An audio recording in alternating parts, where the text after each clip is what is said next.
ഇപ്പോൾ ഇലക്ഷൻ ഫലങ്ങൾ പുറത്തു വരുന്നതോടെ ഇടതുപക്ഷം നേരിട്ട കടുത്ത തോൽവിയിൽ പാർട്ടിയുടെ സൈബർ ഇടങ്ങളിൽ നിന്നും കടുത്ത വിമർശനമാണ് ഉയരുന്നത്. CPM സൈബർ പോരാളിയായ പോരാളി ഷാജിയുടെ പേജിൽ പാർട്ടി സംസ്ഥാന സെക്രട്ടറി ഗോവിന്ദനെ പരിഹസിച്ച് ഒരു പോസ്റ്റർ വരികയും ചെയ്തു. MV ഗോവിന്ദന്റെയും ഭാര്യ ശ്യാമളയുടെയും ഫോട്ടോയ്ക്ക് അടിക്കുറിപ്പായി എഴുതിയിരിക്കുന്നത് വിജയ ശില്പികൾക്ക് അഭിവാദ്യങ്ങൾ എന്നാണ്. ഇക്കാര്യത്തിൽ ഒരു സംശയവും വേണ്ട.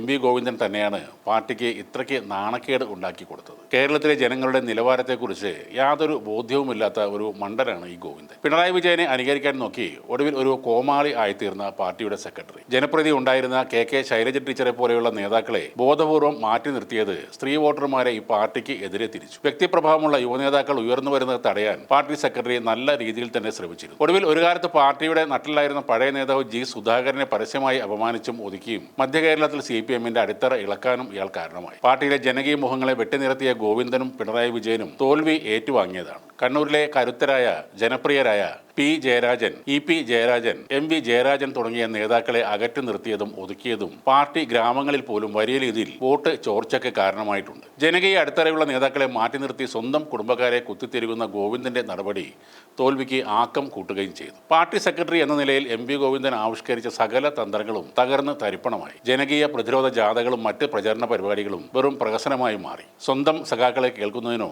അവരുടെ പ്രശ്നങ്ങൾ പരിഹരിക്കുന്നതിനോ MV ഗോവിന്ദന് സാധിച്ചില്ല. പശ്ചിമ ബംഗാളിലും ത്രിപുരയ്ക്കും പിന്നാലെ കേരളത്തിലും ചെങ്കൊടി താഴ്ന്നതോടെ ഇന്ത്യൻ രാഷ്ട്രീയ ഭൂപടത്തിൽ നിന്ന് കമ്മ്യൂണിസ്റ്റ് ഭരണം അപ്രത്യക്ഷമാവുകയാണ്. തളിപ്പറമ്പ് മണ്ഡലത്തിൽ N സുകന്യയുടെയും MV ഗോവിന്ദന്റെ ഭാര്യ PK ശ്യാമളയുടെയും പേര് പരിഗണിക്കപ്പെട്ടെങ്കിലും PK ശ്യാമളയുടെ പേര് മാത്രമാണ് സംസ്ഥാന സെക്രട്ടേറിയറ്റിലേക്ക് പോയത്. ഇത് TK ഗോവിന്ദന് ഒരിക്കലും അംഗീകരിക്കാനായില്ല. ഭർത്താവിന് ശേഷം ഭാര്യ എന്ന അവസ്ഥ വന്നതോടെ 60 വർഷത്തെ പാർട്ടി ബന്ധം TK ഗോവിന്ദൻ ഉപേക്ഷിച്ചു. ഇന്ന് തളിപ്പറമ്പിൽ TK ഗോവിന്ദൻ 20,000 വോട്ടിന്റെ ലീഡോടെ വിജയിച്ചു നിൽക്കുമ്പോൾ അതിന് ഉത്തരം പറയേണ്ടത് പാർട്ടി സെക്രട്ടറി MV ഗോവിന്ദനാണ്. പയ്യന്നൂരിലെ കുഞ്ഞികൃഷ്ണന്റെ വിജയവും MV ഗോവിന്ദന്റെ തന്നെ സമ്മാനമാണ്. പബ്ലിക്കായി പ്രസ്താവനകൾ നടത്തുമ്പോഴും മാധ്യമങ്ങളോട് ഉത്തരം പറയുമ്പോഴും ഗോവിന്ദൻ സഖാവ് അവസാനം ഒരു ചിരി കാഴ്ചവെക്കാറുണ്ട്. പുച്ഛവും ധാർഷ്ട്യവും തുളുമ്പി നിൽക്കുന്ന ഒരു ചിരിയാണത്. ഞാൻ ആരെയും വകവെക്കില്ല, എല്ലാം തികഞ്ഞവൻ ആണെന്നൊരു ഭാവമുണ്ട് ആ ചിരിയിൽ. ജനങ്ങളെ വെറുപ്പിക്കുന്നതാണ് ആ ചിരി. സഖാവ് നായനാരും സഖാവ് അച്യുതാനന്ദനും സഖാവ് പിണറായി വിജയനും ഇരുന്ന ആ സ്ഥാനത്താണ് ഈ MV ഗോവിന്ദൻ എന്നയാൾ ഇരിക്കുന്നത്. ഇത്രയ്ക്ക് അധപ്പതിച്ച ഒരു നേതാവും ആ സ്ഥാനത്ത് ഇരുന്നിട്ടില്ല. അതിന്റെ കൂടി പ്രതിഫലനമാണ് ഇപ്പോൾ പുറത്തു വരുന്ന തെരഞ്ഞെടുപ്പ് ഫലങ്ങൾ. കുഞ്ഞികൃഷ്ണനും TK ഗോവിന്ദനും G സുധാകരനും ആയിഷ പോറ്റിയുമൊക്കെ